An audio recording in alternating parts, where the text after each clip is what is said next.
सभी भाइयों को प्रणाम। जय श्री राम, वंदे मातरम।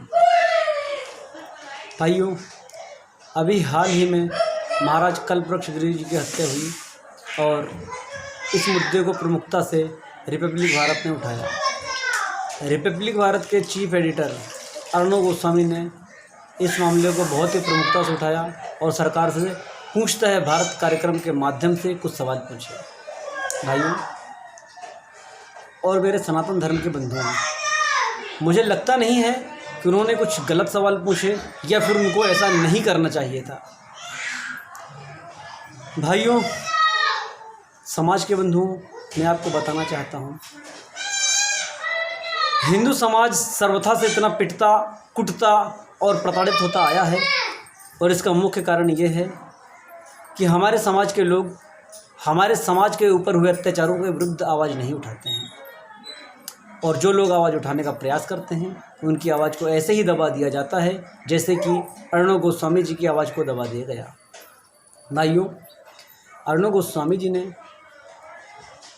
केवल अपने कार्यक्रम के माध्यम से इतना ही कहा था कि सोनिया गांधी इटली रिपोर्ट भेजेंगी कि हमने इस तरह से साधु संतों की हत्या करवा दी।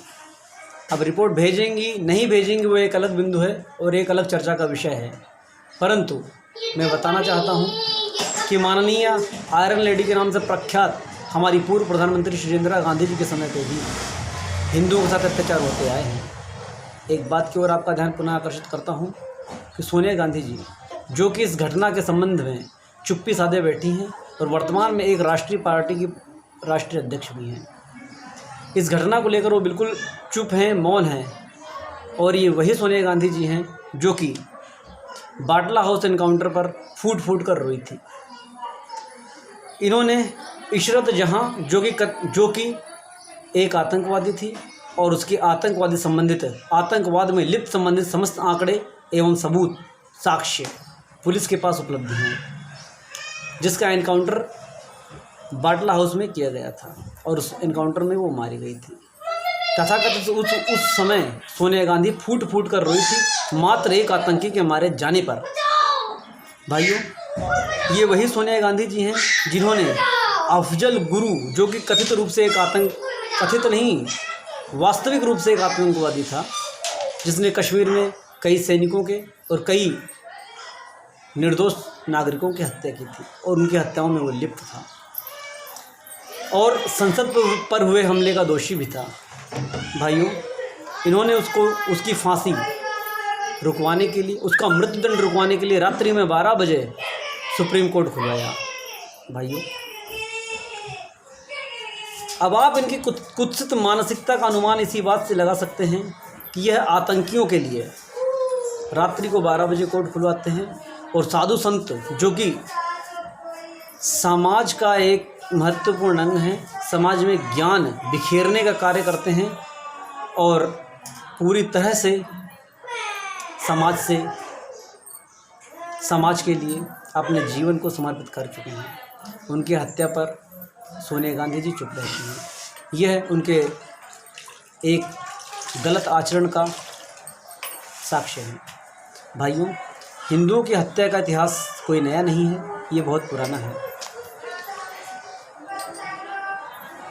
अर्णव गोस्वामी जी ने केवल इसके विरुद्ध आवाज़ उठाई और उन्होंने संत समाज का समर्थन दिया। आज संत समाज अर्णव गोस्वामी जी के साथ है। मैं पूरे हिंदू समाज से अपील करता हूँ कि अर्णव गोस्वामी जी का साथ दिया जाए। आज अयोध्या के संत श्री परमहंस जी आमरण अनशन पर हैं। हम सभी परमहंस जी का समर्थन करते हैं, परमहंस जी के साथ हैं और सरकार को ये चेता देते हैं कि यदि अर्णव गोस्वामी जी के ऊपर हुए हमले पर कड़ा रुख अख्तियार नहीं किया गया अथवा उनके हमले में जो लोग भी दोषी हैं उन पर कड़ी कार्रवाई न की गई, तो हम अर्णव गोस्वामी जी के समर्थन में लॉकडाउन खुलते ही सड़कों पर आएंगे और जो इंसाफ, जो न्याय हमें चाहिए उसे हम लेकर रहेंगे। चूँकि अर्णव गोस्वामी जी ने संतों के लिए अपनी जान की बाजी लगा दी, तो अब संत समाज भी उनके लिए अपनी जान की बाजी लगाएगा। मेरी शुभकामनाएं संत परमहंस जी के साथ हैं और हम स्वयं उनके साथ खड़े हैं। आई ऑल्सो स्टैंड विद संत परमहंसा। भाइयों, मैं अपनी बात को यहीं विराम नहीं देता हूँ। मैं एक अन्य बात पर आपका ध्यान आकर्षित करता हूँ। 7 नवंबर 1966 को तत्कालीन प्रधानमंत्री इंदिरा गांधी जी थी और उन्होंने मुस्लिम समाज को प्रसन्न करने के लिए दिल्ली में जो कि साधु संतों ने एक आंदोलन किया था, विश्व हिंदू परिषद, इस आंदोलन में साधु संतों के साथ थी। जैन समाज साधु संतों के साथ था। अखिल भारतीय सनातन संस्था साधु संतों के साथ इस आंदोलन में अग्रणी भूमिका निभा रहे थे। उस समय 7 नवंबर 1966 को निहत्थे साधु संतों पर तत्कालीन कांग्रेस सरकार, जो कि इंदिरा गांधी के नेतृत्व में थी, साधु संतों पर गोलियां चलवा दी गई और 5000 साधु संतों को अपनी जान से हाथ धोना पड़ा। इसकी कोई चर्चा नहीं की और कोई चर्चा की नहीं गई। क्यों? क्योंकि वो सभी लोग, मरने वाले सभी लोग हिंदू थे। मैं ये पूछना चाहता हूँ, सभी लोगों से यही बात पूछना चाहता हूँ, क्या इस देश में हिंदू होना अपराध है? क्या हिंदुओं के हित की बात उठाना अपराध है? यदि अर्णव गोस्वामी जी और महाराज कल्पवृक्षगिरी के हत्यारों को फांसी नहीं हुई, अर्णव गोस्वामी की हत्या का प्रयास करने वाले, उनकी कार पर हमला करने वाले और उन पर हमला करने वाले लोगों के विरुद्ध कड़ी कार्रवाई नहीं की गई, तो संत समाज सड़कों पर आएगा और हम अर्णव गोस्वामी पर हुई हमले की कड़ी निंदा करते हैं। सभी हिंदू समाज से मेरा अनुरोध है, कृपया अर्णव गोस्वामी जी का समर्थन करें। इस वीडियो को अधिक से अधिक शेयर करें। इसी आशा और विश्वास के साथ मैं समस्त हिंदू समाज से आग्रह करता हूँ, अपने अधिकारों के लिए हमें खुद ही जागृत होना होगा। जय हिंद, जय भारत, वंदे मातरम, जय